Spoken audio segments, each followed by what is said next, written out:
William Patterson University Television. Welcome back to the desk. As both the men's and women's basketball teams season are coming to a close, joining me today is Anthony, Justin, Ryan, and Danny.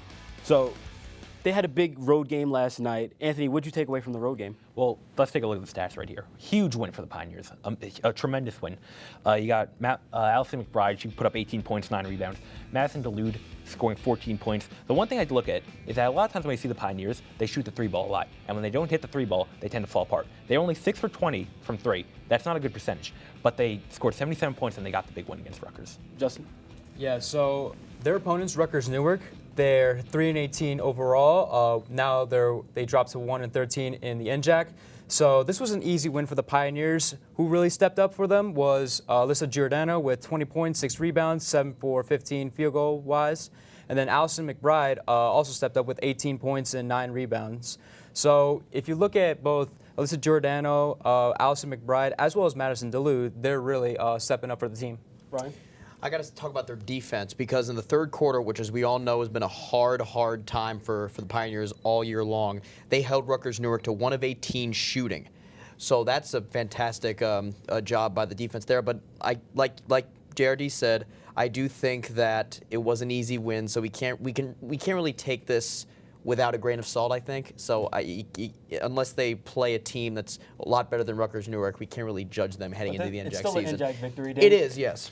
Well, to harp on that point, obviously they took advantage of a weak opponent. But for me, one of the big takeaways is the 17 assists. As they say, sharing is caring. At all times. Team basketball wins you games. The ball starts moving, open shots happen, and I really like the points in the paint disparity. 42-18, as Walker and JRD said.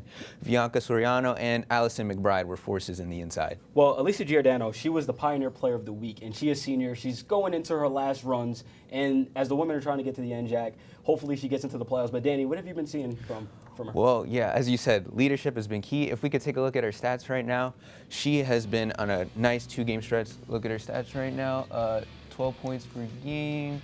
55% shooting, almost 5 rebounds per game, and 2 steals per game. And like I said before, a nice 2-game run. Aside from the point scoring, which she's averaged 19.5 in these 2 games, she's also averaged 5.5 rebounds and 5.5 assists, stuffing the stat sheet. She's been, as I said, the leader, and she's been a great mentor for younger players who are playing key roles, such as Allison McBride and Madison Dulude. Ryan, you got anything? I mean, when you look at how well she's done in her past 2 games, which is against Stockton and Rutgers Newark, 48% from the field, 43% from 3, 19.5 points per game, as Danny just said. But when you look at her prior 4 games, 31% from the field, 32% from 3, and 11 points per game. She knows that she's in her final run. She knows that the team needs to get wins in order to make the NJAC playoffs. And it seems as if that lately, when she does well, the team does well. Well, if we switch across from courts, the men's team is 9-12 overall and 5-9 in the NJAC. You know, with 4 games to go, they really need to turn it on to try to make the playoffs. So, Ryan, we'll start with you. Who is your player that you think needs to step up the most? Oh, Sean Smith, of course. Let's take a look at Sean Smith's stats over the past few games. Sean Smith has had a rough go at it since breaking the all-time record for single-game 3-pointers. He's had 15 points a game, 33% from the field, 32% from field goals, 2 turnovers a game, and almost 3 personal fouls a game.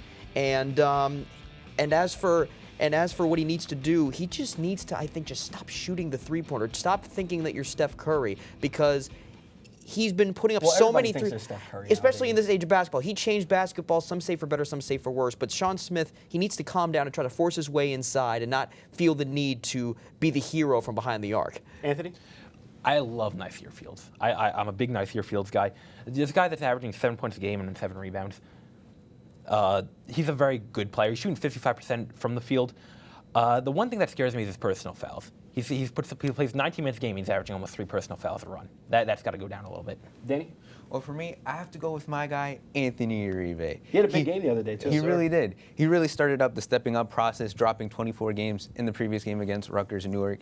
And take a look at his stats, not the gaudiest numbers, 6.5, 34% shooting. But on the games I called, and even the game I called with you, Samory, yes, when William Patterson plays their best basketball is when he's affecting the games on both sides of the ball, both offensively and defensively, creating easy offense with defense. Yeah. Justin, who's your guy?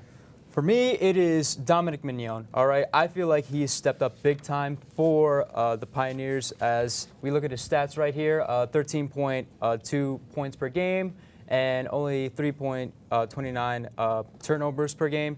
So, he's really contributing to the Pioneers. He had a season high 8 steals against the Sales, and he also had 24 points against NJCU. So I really think he's improving as the season progresses. Well, the men's team is heading down to Union tomorrow to place the Keene Cougars. So, Anthony, what you're looking for in this game tomorrow? Well, you cannot take Keene lightly if we look at the stats here. They're 2-12 overall, so you say, oh, they're not that bad. But they have some shooters on that team. Jared Latane shooting almost 40% from 3. Jeff Cooper, 427 from 3. Miles Owens, 440 from 3. They got to contain the outside, and they got to lock up that outside if they want to win this game. Danny, what are you expecting from this game tomorrow? Well, hopefully, as Walker said, they have to be aware of the three-point shot. But for me, I want them to build some confidence. Like I said with Uribe, turn defense into offense, creating fast break points. And if you miss a shot, don't worry about it. Still be aggressive. And if your shot's not falling, try to be aggressive in other ways because there are other ways to affect the game. Right. Another way to affect the game is to spread the wealth. Of course, the last time Kane played William Patterson, they beat him by 22, and Sean Smith put up those record 11 three-pointers. But like we said before, he's had a bit of a slump in the last couple games, so the Pioneers need to spread the wealth and spread it to Uribe, to Mignon, and kind of prove to everybody that they are a capable team. As they. Oh God, it make me excited and nervous, guys, because it's been That's right. because we had so much potential coming into the season for this team, and they didn't really deliver. But they just need to prove, for pride's sake, on the way out that they can spread the wealth and not just be the Sean Smith show. Justin. Okay, so the Pioneers, they defeated Kane earlier this year, 87-65. So I feel like they're gonna just look at the tape from that game and just be able to, learn from that and just going forward be able to notch a victory against Kane. Well, we hope that the Pioneers can write the season correctly as it's coming to a close. But the baseball crew is coming up next, and they're going to put us in the hot stove as they break down a chaotic offseason. Stay tuned here on WP Sports Desk.